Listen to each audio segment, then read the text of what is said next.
Thank you for that amazing session and welcome back, everyone. It is now time to begin our second panel on Canadian Language Advocacy Day. The stories we tell, where will we hear perspectives from immigrant journalists from new Canadian media. Please submit your questions for the panelists to address at the end of their panel in the Q&A chat box.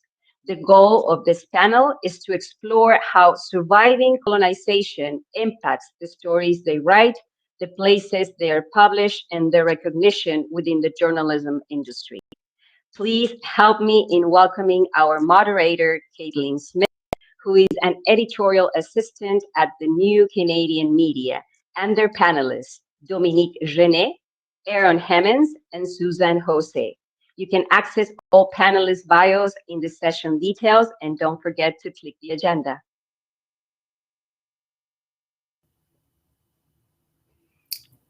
Hi. Thanks everyone for joining us.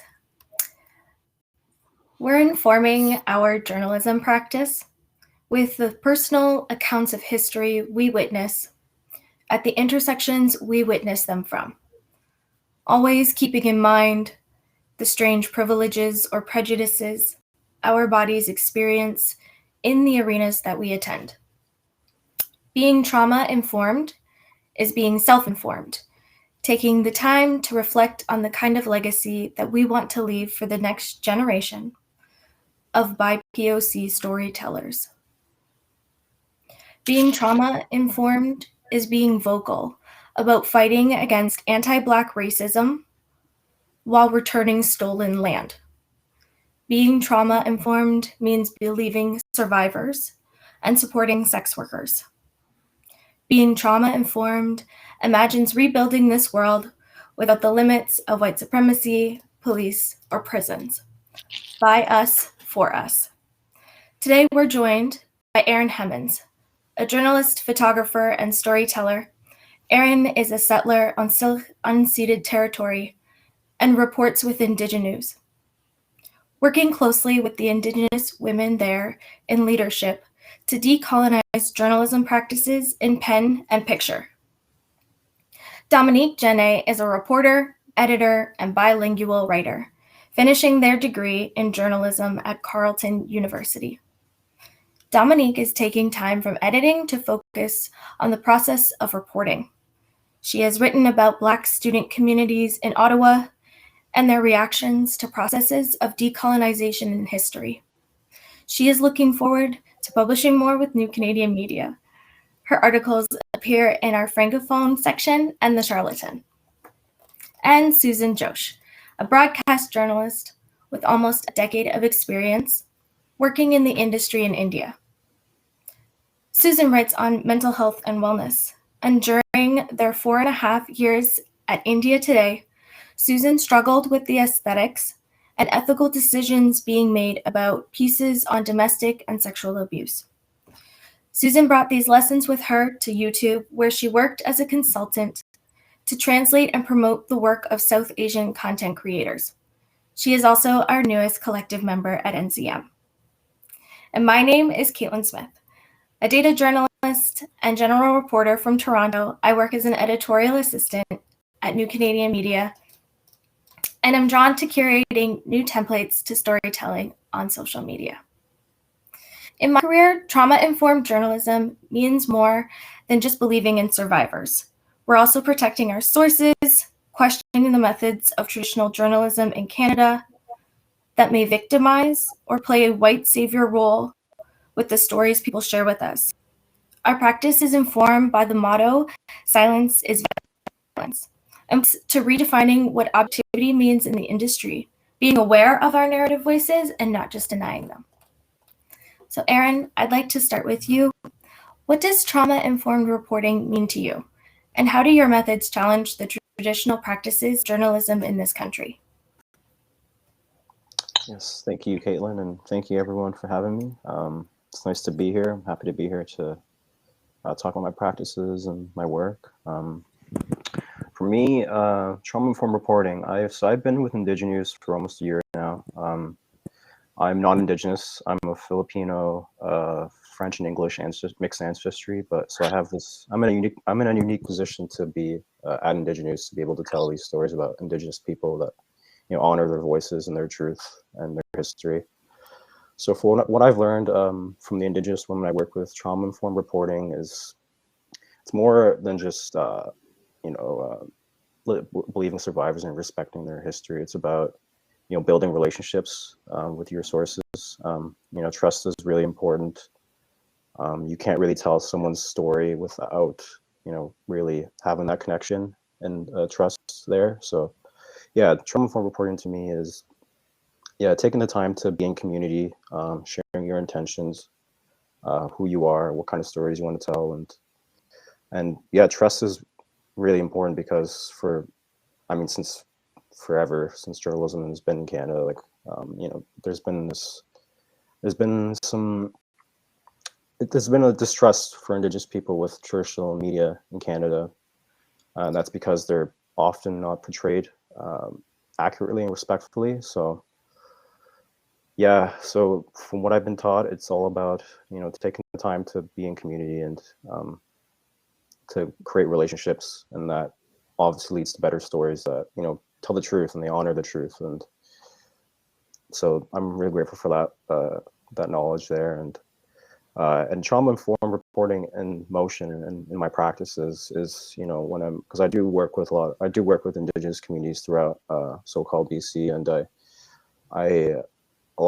most Indigenous people have been impacted by colonialism and residential school in one form or another. So we don't write about residential school. We don't go down that path when we don't want to re-victimize people. We don't want to re-traumatize them, right? So that's another way of honoring Indigenous people is by. It's important to tell those stories, but it's not up to us to like seek those stories. It's for them to come forward, and we're there to listen to them. It's not up to us to put a mic in there, my mic right up to them and just tell them to share their trauma. Like to me, that's just really disrespectful reporting. That's what I was taught in school, but I don't do that anymore. I feel like journalists nowadays are very entitled. They feel entitled to people's trauma, and like that needs to change. That's just because we're journalists doesn't mean we have people can just openly share about the atrocities that they've experienced. So yeah, sorry, that was a long-winded answer, but that's how that's my experience with trauma-informed reporting and how the difference we can make in Canadian media by being trauma-informed. So thank you. Dominique? Hi. Yes, so trauma-informed reporting to me means being aware of the power dynamics that exist between journalists and sources.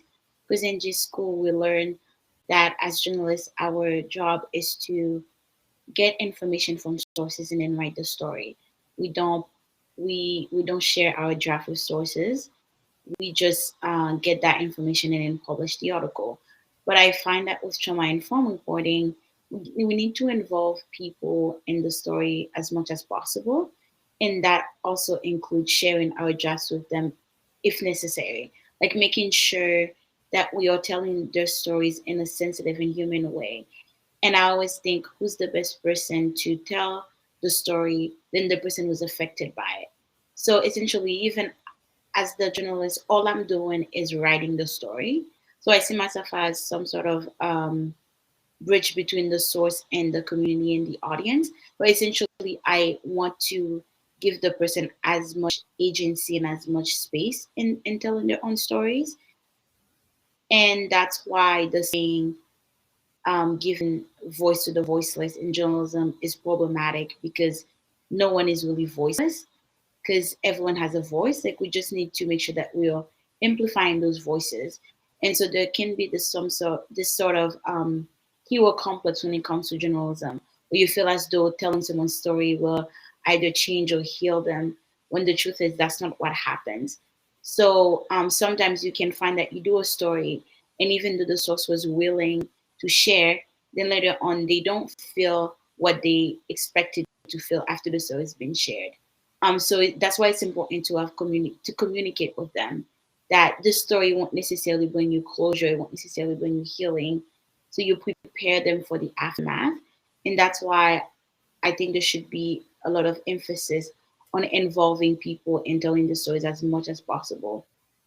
From the second we talk to them to until the story is published and even after. So make sure to check in after the story is done because you don't want to take people's stories and completely dismiss or ignore them afterwards. So it's important to sort of like keep that relationship going. And so trauma informed reporting essentially is it's on a case by case basis, but it's throwing away all of the don'ts and do's that we learn in J school and understand that different stories require different methods, is what I would say.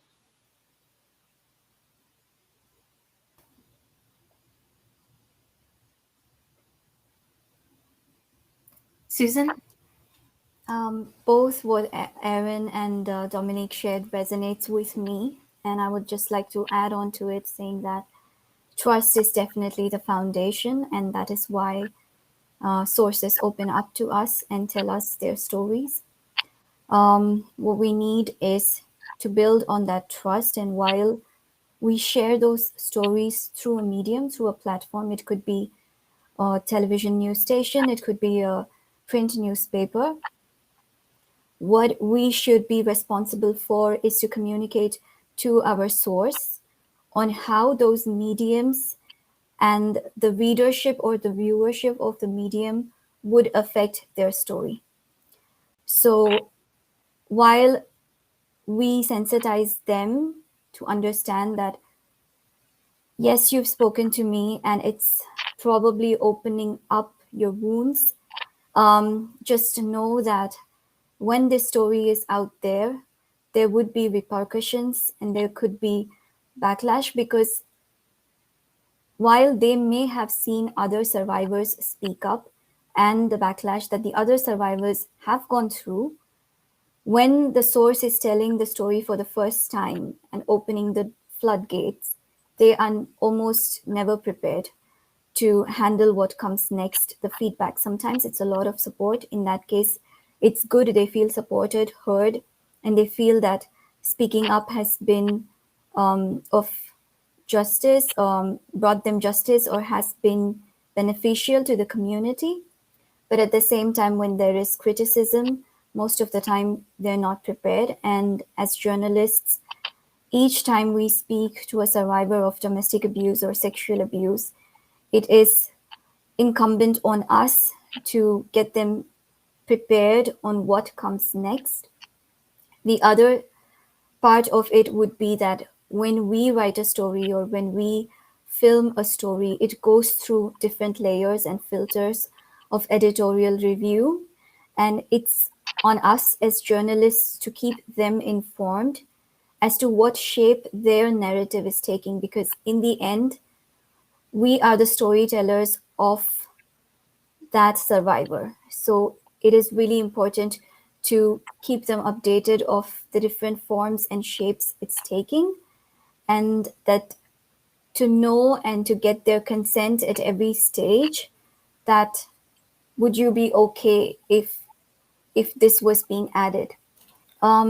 So I think going back to what Dominique said, every story is different, every source is different, and we have to be sensitive to them and maintain that relationship that we have with the source, while also being truthful to the story and being the voice that amplifies that story so that it reaches our community and it starts a dialogue.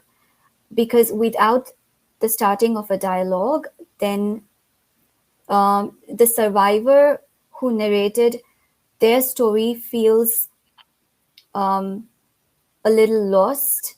And so it's important for us as journalists to make sure that we're there with them through each step of the narrative being built, and also to provide support once the story is out there. Thank you. I just a technical issue. I didn't know if I spoke over Dominique. Can I get some confirmation on whether that happened? No, you didn't speak over Dominique. I don't think so. Thank you. Yeah, because Dominique has lots of great wisdom to share. All right, Erin, can you tell me a lesson you've added to your trauma-informed journalism practice, Indigenous? Sorry, could you repeat that? You kind of cut off there. Can you highlight a lesson that you've added to your trauma-informed journalism practice at Indigenous? Yeah. So at Indigenous, I've covered a lot of community events. One of them being a regular event I cover is like ceremonies for missing and murdered Indigenous women and girls and Two-Spirit people. And at these events, I've learned, because these are traumatic experiences for people, family members who speak at these events. So a practice that I've incorporated into covering these events is, I don't record. I know when you cover an event, traditionally when you cover an event, you're supposed to record what people are saying because you're covering the event, right? But for me, I don't do that. I don't cover what people are saying. I don't want to. It just feels wrong for me to take what they're saying and then just without their permission and just put it out online. Yeah, without their consent. Like nowadays, I do cover the bones of the event, like what happened. But I try to be more. I try to be more solutions based in my coverage now. I don't obviously I highlight the issue of what's going on, the ongoing like genocide of Indigenous people. But I nowadays I try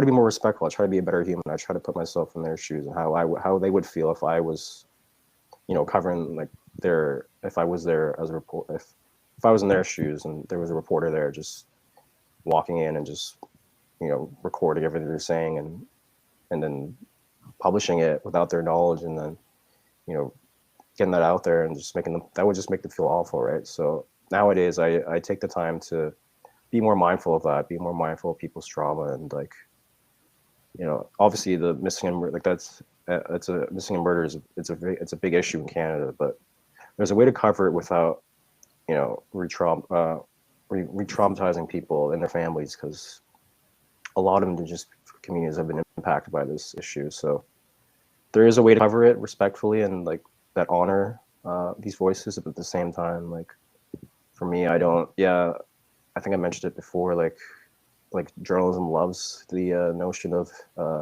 if it bleeds, it reads, or whatever that thing goes. So I just don't. I think that's really outdated. I think it's gross. I think there's a way to tell these stories without exploiting people's trauma. Right? You can talk about an issue. You can cover an issue without being so exploitive and so like tabloidish.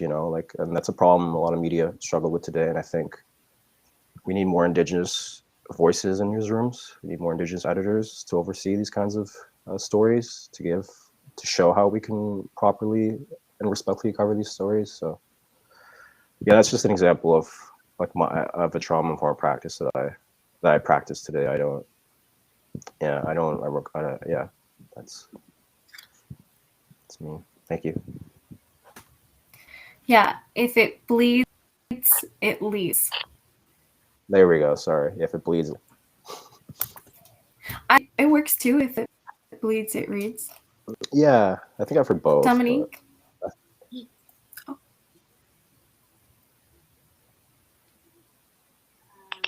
Am I answering the same question?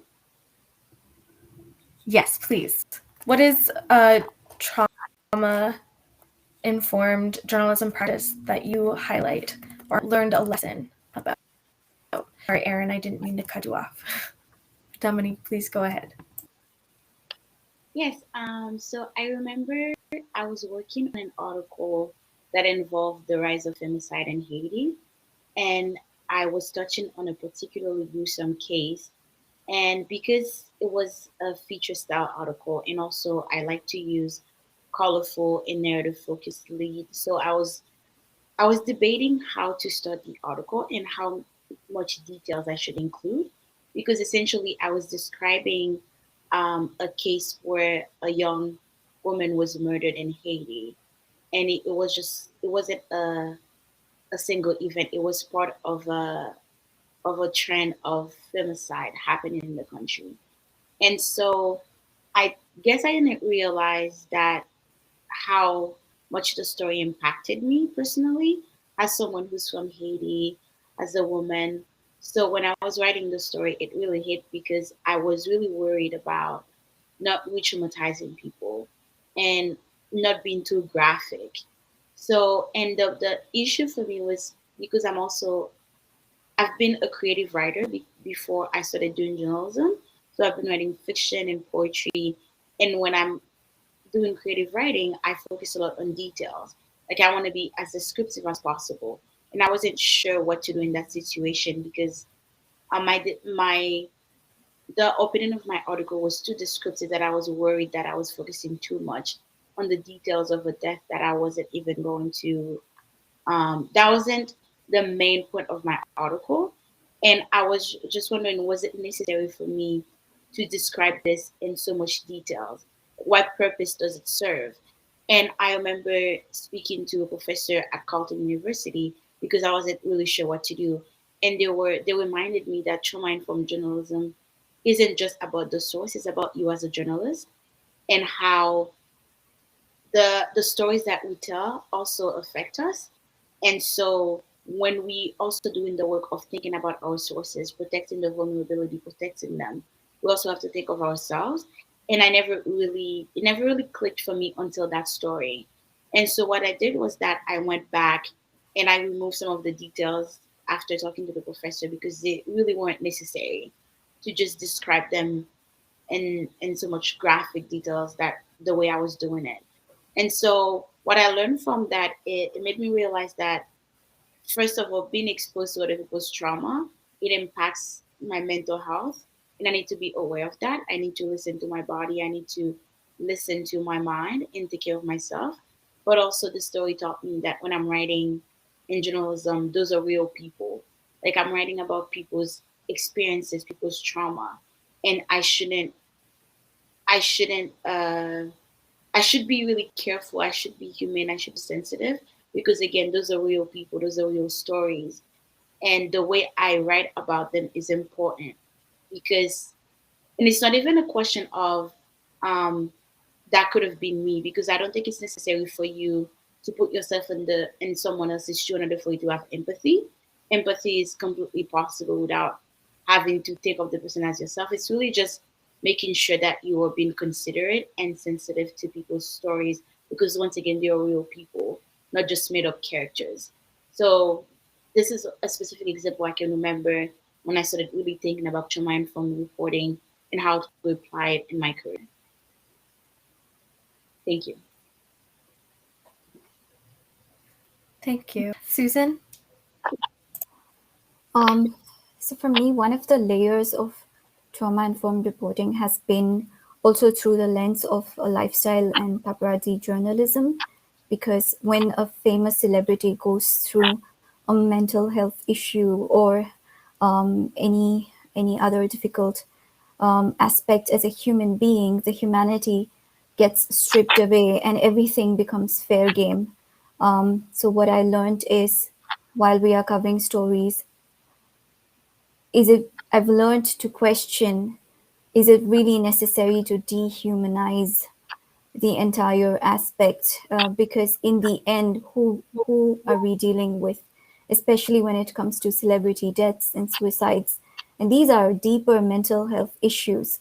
But at the same time, especially with broadcast, people are vying for primetime television ratings. And so it is important for us as journalists to question what is really necessary and how much of detailed infographic is necessary, because sometimes you have the infographics team help in retelling how a certain incident happened. It could be sexual violence, and it may not really involve the actual footage.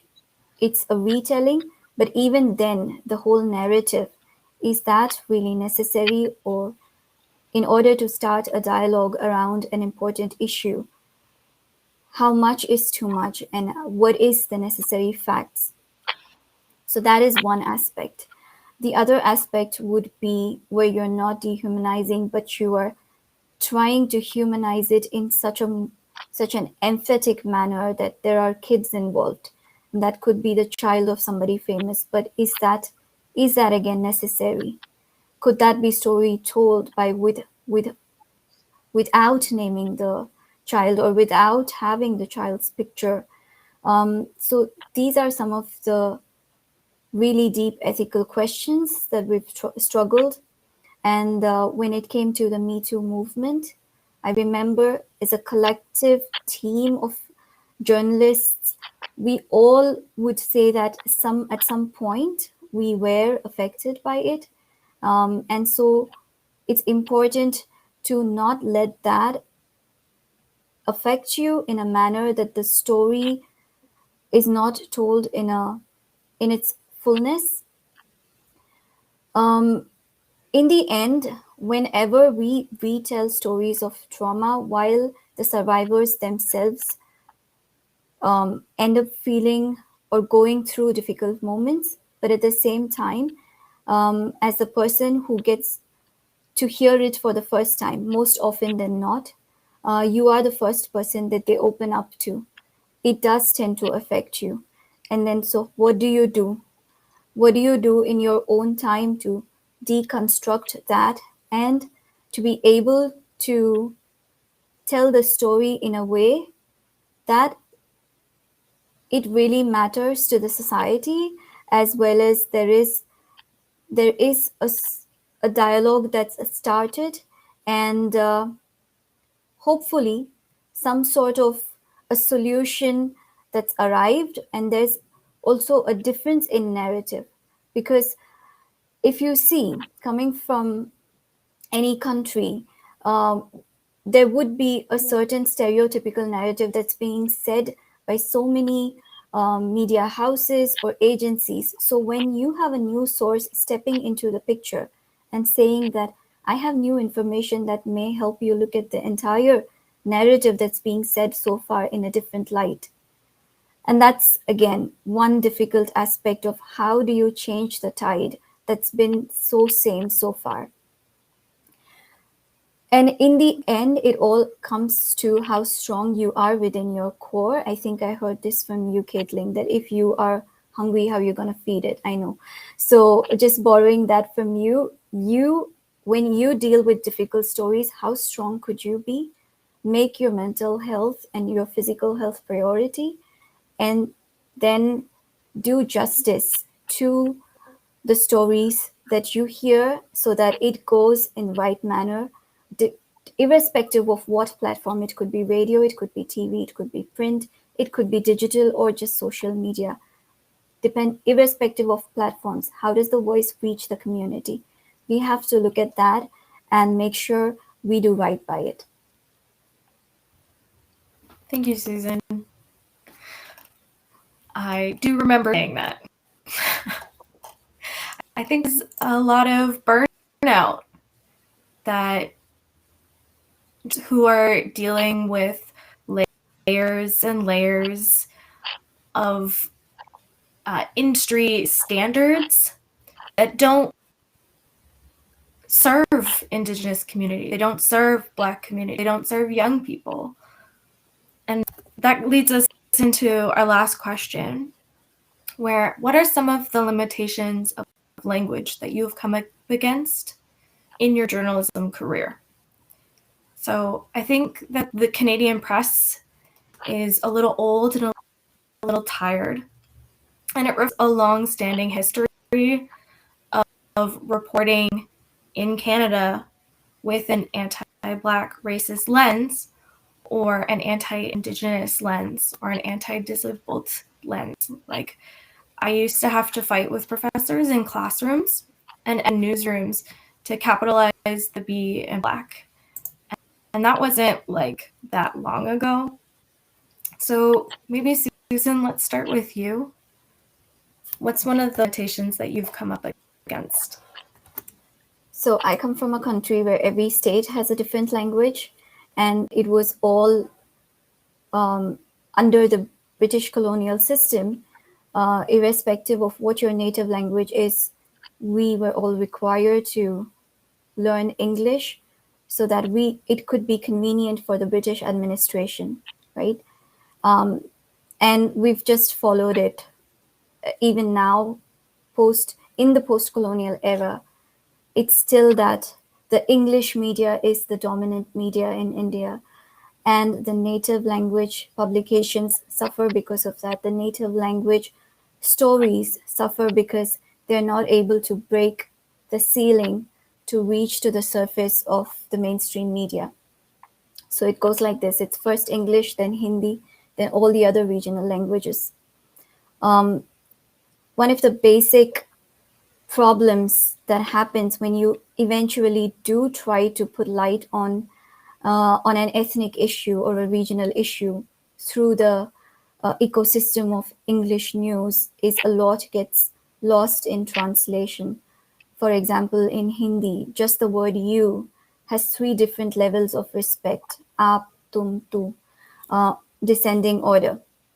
But in English, it's you. This was good when people were trying to fight the inherent caste system that is so entrenched in our languages. So I'm not saying we've only had the bad effects. So it was good when we were trying to fight it. But at the same time, what it did is strip our languages of the power to tell their own stories. So now we're in a zone or in a phase where we want to use native languages to tell stories, to bring voice to people who probably would not want, even if they knew, to speak in English, because the richness and the diversity of stories gets lost. And this is just a very simple example. There are so many bigger aspects that would never be seen fully in the colonizer's language, if I may. So when I was working as a consultant with YouTube, we would work with content creators from ethnic media, and their content would be just as rich, full of insights and information from grassroots levels. And as somebody who had predominantly worked with English media, I myself got to learn so much about regional culture and history. And these are content creators who would go to 1,000-year-old rock and show us that this is how the script of Tamil language looked 1,000 years ago, and look how it's transformed. These are things that would never make it to mainstream media. So how do we bring this video into the same ecosystem where there's an English video and there's a Hindi video? Difficult, right? Because then in digital media, you bring artificial intelligence that's probably not even being able to recognize the difference between Sinhalese and Malayalam, for example. So how do you make somebody's content that's obviously good to get the attention because it's just as rich? So these are just some of the barriers of language that we face because English is predominantly the language of work, the language that is being used in most of the platforms that we work with. Although the digital industry is working at capturing as many indigenous and ethnic languages and the scripts as much as possible, but even then, it's a struggle. I remember there was a story where a father and son lost their lives when they were in police custody. And police brutality in this particular Indian state was of concern, but it was just not garnering the kind of attention from the Indian government that it should, because the story was, for the longest time, being reported in the ethnic language. It took a long time for it to break that ceiling and reach mainstream media. And that's when attention was given and dialogues were started on what could be the solution to this. The English ecosystem always gets the upper hand over native languages, and I wonder why. I wonder if it's fair, because if you see, for example, in Europe, in France, French language would get the upper hand. So every country has its own languages. But when it comes to India, because we have that colonial history, it's always English, and then the rest of the languages are kind of lost in the background, and for that to come to the forefront takes a lot of effort. And as journalists, it is so important to be able to speak to our sources in their own language so that they're able to tell their stories with the full depth and the richness, and then to be able to bring that story to mainstream.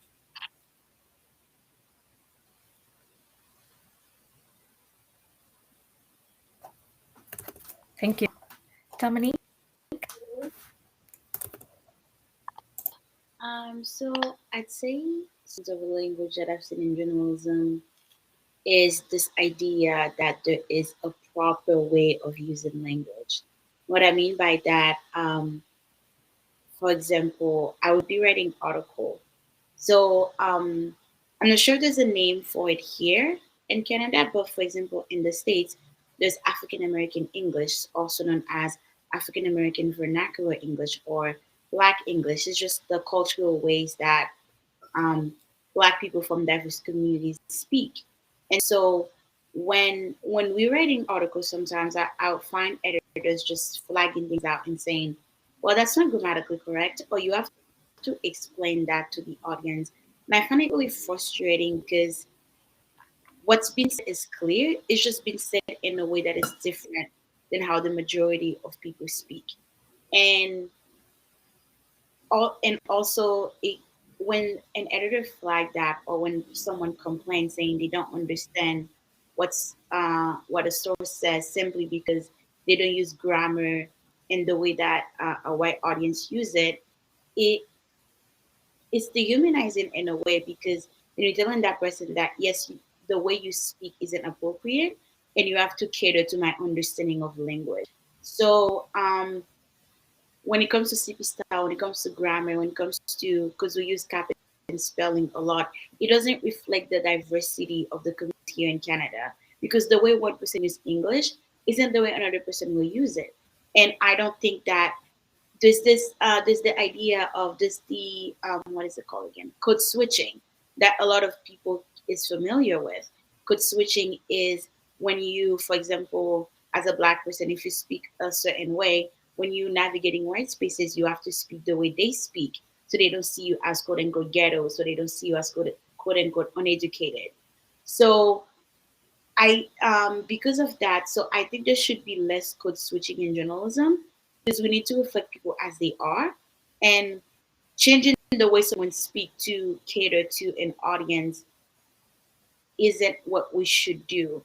We need to change the way somebody says something because it's not grammatically correct. When the truth is we are not representing people and their cultures. And also because English itself as a language is constantly developing. And so to sort of have a status quo that everyone needs to abide by, again, I find it really dehumanizing, because we've seen a lot of cases where Black academics or Black professors with accents have been deemed incredible, not credible because people don't understand them when they are speaking. So really, how much are we representing people if we're asking them that language, the very thing that plays a huge role in their identity, the very tool that they use to communicate, if we're telling them it's not appropriate, if we're telling them they have to change it to make others comfortable.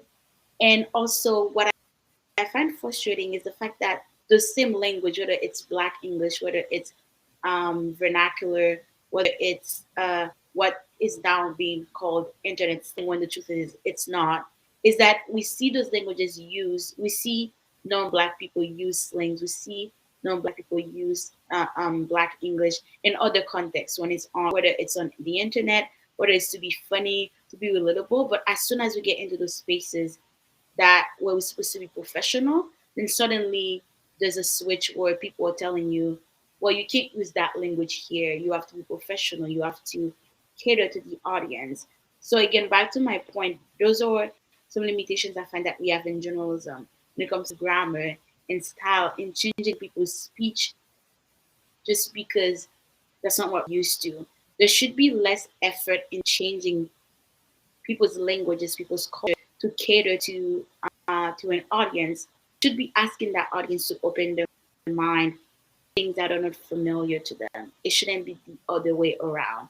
It can't be the marginalized groups can't be the people that have to constantly change themselves to fit into this idea of perfect English, of professionalism. It should be the other way around. It should be the system that's changing, not the people themselves, essentially. Thank you. Yeah. When someone says you can't say something, I usually think in the back of my head like bet, like BET. I don't know if that's a good habit, but it's been fun so far. Aaron?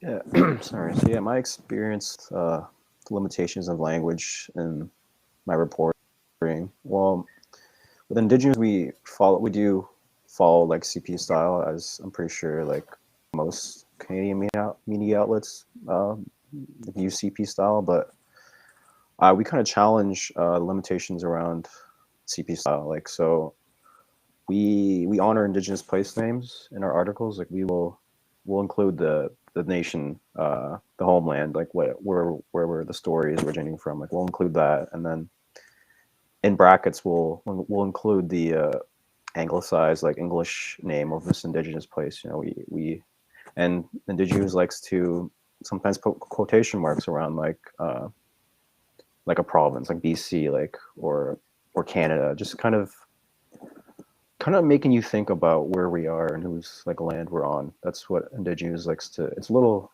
I guess you can say, some people might call it radical, but at the same time, like, decolonizing is you need to be a little radical when you're decolonizing, right? The words you use, like, so. Yeah, we honor Indigenous place names. We honor like people's Indigenous names too. We include that. I don't really see too many outlets do that in Canadian media. So I do like that aspect of what we do at Indigenous in terms of, you know, honoring place names, calling into question the places that we've called home that we don't really think about, like the history of the lands that we're on. So yeah, Indigenous likes to challenge that, and I'm really grateful for that. It's kind of made me it's extended into my own personal life beyond journalism. Like, it's made me kind of question, like, you know, whose land are we really on, right? Like, who, and what is this place we call Canada? So that's probably the extent of my experience with language in my reporting. But yeah, I'm grateful for it. I'm always learning something new, and like I'm unlearning at the same time. So it's been really rewarding, and yeah.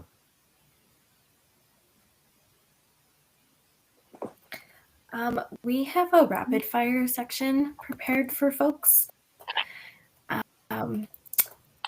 So what book are you reading, and by whom? Dominique? That is a good question. I haven't been reading much, but I just read, what's the title? What Storm, What Thunder. It's by Miriam Chancy. It's about the earthquake in Haiti and the aftermath. Miriam is a Canadian American and Haitian writer, and I've also been reading Ewart Walters. He was a former editor at the newspaper at Carleton University. Was called The Carleton at the time. So it's a biography. That's what I'm reading right now. Susan? Well, I finished reading Songs of Blood and Sword by Fatima Bhutto. It was very insightful. She's the niece of the late former Prime Minister of Pakistan, Benazir Bhutto. And the book really charts out her aunt coming into power and becoming the first ever female prime minister. So it was really interesting because these are all drawn from her own personal experiences and memories, and the changing of a woman when she comes to power as seen through the eyes of her own niece, and also the political hotbed that we get to experience, because obviously India and Pakistan, it's no secret. We obviously have a history there. So it is really a recommended reading to get an insight into the political situation or the history of our neighboring country. Yeah. The way you described the name of the book, I was just staring at the title. I'm like, whoa. Aaron, you? What book I'm reading? Being honest, it's a journalism or anything exciting. It's like, I think it's called Small Answers to Big Questions by Stephen Hawking. It's just like, it's just he's just talking about like, it's very existential stuff. It's just my own curiosity around like the universe and why we're here and who's God and stuff like that. Yeah, it's kind of funny. It's nothing too, well, I mean, it's profound, but it's nothing like what Dominique and Susan are reading. Sometimes I like to pick up, like I have a bunch of Hunter S. Thompson books. He was an American journalist. Like sometimes I like to read his stuff. I think right now That's the gotcha journalism, right? The Gonzo, yeah, the Gonzo Gonzo, journalism.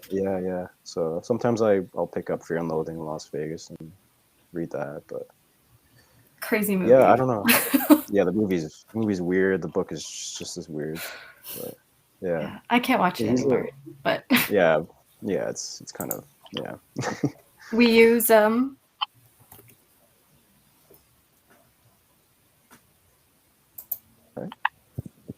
You cut oh, off there. I think I cut you off. Yeah, you we cut off use there. oh no. All right, next question. Who inspires your writing? Aaron. Who inspires my writing? Kelsey Kilana. She's a Sealk woman here in the Okanagan. She kind of helped make Indigenous what it is today. I don't know if anyone's familiar with Kelsey. She's great. She took me on. She trusted me, which I'm really grateful for her. She really, as a non-Indigenous person, she really believed in like me and like what I could do and what I could bring to the table. So she inspires my writing. I try to replicate like her approach to journalism. She kind of laid down the foundation of trauma-informed reporting and Indigenous. She used to do a bunch of workshops on trauma-informed reporting. I think New Canadian Media actually participated in one of Kelsey's workshops. So yeah, Kelsey really inspires my writing. I try to be gentle in my writing and use gentle words and be trauma informed. Like, so yeah, Kelsey is a model for the work that I do. And not really in terms of writing. Amber Bracken, she's a photojournalist, Canadian photojournalist. She's really good. She's a white woman, but she does a lot of work with Indigenous communities all over Canada, particularly with like Wet'suwet'en. She documents a lot of that. Yeah, I'm really inspired by her. I just like, cause she's a good example of how you can be a non-Indigenous journalist and like tell Indigenous storytelling that are very intimate and be in community and honor people in the right way with beautiful pictures and with beautiful writing. So yeah, Kelsey and Amber, I think, are my two inspirations for writing and for photography and storytelling, visual storytelling in general. So yeah. Susan? I really like Arundhati Roy's writing. I kind of am inspired by the way that she's balanced her fiction career. She's written fiction books and also her journalistic pieces, and she's never been afraid to give voice to her thoughts or buckle under pressure. So yeah, her writing is something that I look up to. Thank you. Dominique? So not in terms of writing style, because I find that I just take away from a lot of people since I like to write features and I read a lot of features. But when it comes to applying trauma-informed journalism to my writing, a person that inspires me is Matthew Pearson. He's a award-winning journalist and is also a professor at Carleton. And he was the first time I learned about trauma-informed journalism because he held a workshop for us. I was in my second year. That was last year. And so whenever I'm writing about sensitive and traumatic stories, I always have his voice in my head, just making sure like my writing is reflect like trauma informed reporting is reflected in my writing, and make sure that I am being sensitive and considerate in the way I write, because he emphasizes the importance of making sure your writing reflects all the trauma informed things that you've applied throughout the interview and throughout the research and all of that. Awesome. Thank you. Thank you so much to our panelists. You can find Erin Hemmons, Dominique Jenne, and Susan Josh's reporting at newcanadianmedia.ca. Follow us on our social at newcdn media on Instagram and Twitter, and LinkedIn and Facebook. Thanks so much to Eliana and Samantha for their excellent organizational skills and the opportunity to evaluate and lead a more conscious trauma-informed journalism practices in Canada. Thank you for coming today. Please feel free to reach out to us. Thank you for listening, and enjoy the rest of your Global Language Advocacy Day.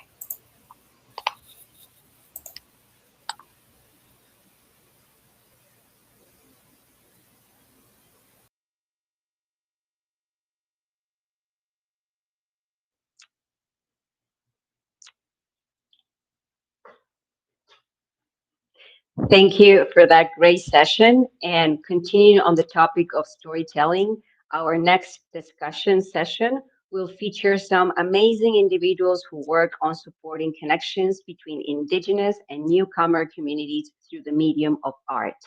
Let us welcome Nicole Anicini, Lina Hachemi, and Robin Green for this next session.